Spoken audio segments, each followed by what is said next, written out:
Sir एक सवाल था, जो कांग्रेस नेता रेवंत रेड्डी तेलंगाना के सीएम बने नहीं और उन्होंने बिहार के डीएनए को घटिया बताया है, इस पे विवादित बयान पर क्या कहना चाहेंगे? देखिए, जब आपकी हमारी ये दुर्दशा है कि हम लोग के बच्चों को मजबूरी में बाहर जाकर नौकरी करनी पड़ती है, मजदूरी करनी पड़ती है, धक्के खाने पड़ते हैं, तो जहां आप जाएंगे वहां के लोग आपकी इज्जत तो करेंगे नहीं। उन्होंने क्या कहा, कल किसी डीएमके के सांसद ने कुछ उत्तर भारतीयों के लिए कह दिया, ये बात तो बिल्कुल गलत है, नहीं कहना चाहिए।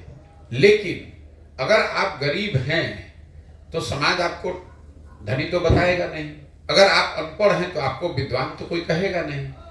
ये सही बात है कि कोई अगर पढ़ा लिखा नहीं है तो उसको मूर्ख कहना अच्छी बात नहीं है, लेकिन मूर्ख आदमी को कोई विद्वान तो नहीं कह सकता है।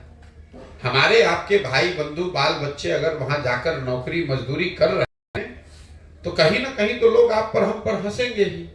तो अपनी कमी उन्होंने कहा, उसका पूरी तरीके से उसका क्रिटिसिज्म होना चाहिए, लेकिन साथ साथ में हमको आपको अपना भी अवलोकन करना चाहिए कि अगर हम लोग अपने बच्चों को यही पढ़ा पाते, उनको यही रोजगार मिलता, तो कोई रेवंत रेड्डी की कहां हिम्मत पड़ती कि वो आकर यहाँ कुछ कर पाए।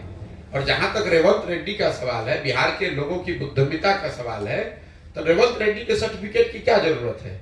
उनके जो आका के आका होंगे वो भी बिहार के लड़कों से हम ही से सलाह ले रहे हैं।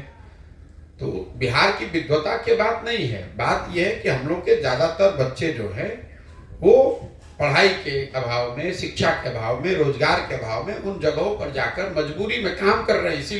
इसलिए लोग इस तरह की टीका टिप्पणी करते हैं, आपसे अभद्रता करते हैं, आपको गाली देते हैं, मारपीट करते हैं। और ये तब तक नहीं रुकेगा जब तक कि बिहार में व्यवस्था को सुधारा नहीं जाए। आप रेवंत रेड्डी को मना कीजिएगा, कोई तमिलनाडु में कह देगा, तमिलनाडु को मना कीजिएगा, कोई पंजाब में कह देगा। और मीडिया में तो जब बड़े नेता बोलते हैं तो बात आती है, जमीन पर जब आप गए होंगे बिहार से बाहर तो हर जगह लोग कहता है। आप कहीं काम कर रहे हैं तो भी कहता है बिहारी, कहीं रेलवे स्टेशन पर जाइएगा वहां पर भी आपको गाली पड़ती है। लेकिन सबसे दिक्कत दुख की बात यह है कि इतनी गाली सुनकर, इतना बेइज्जत होने के बाद भी बिहार के लोग सुधरने को नहीं तैयार है। तो कैसे नहीं कोई गाली देगा भाई? अगर आप पढ़े लिखे नहीं है तो कोई आपको यही तो कहेगा कि आप मूर्ख हैं। तो ये आपकी भी तो जिम्मेवारी है कि आप उसको बताइए कि आप मूर्ख नहीं है, आप पढ़े लिखे हैं, आप अपने बच्चों को पढ़ाइए।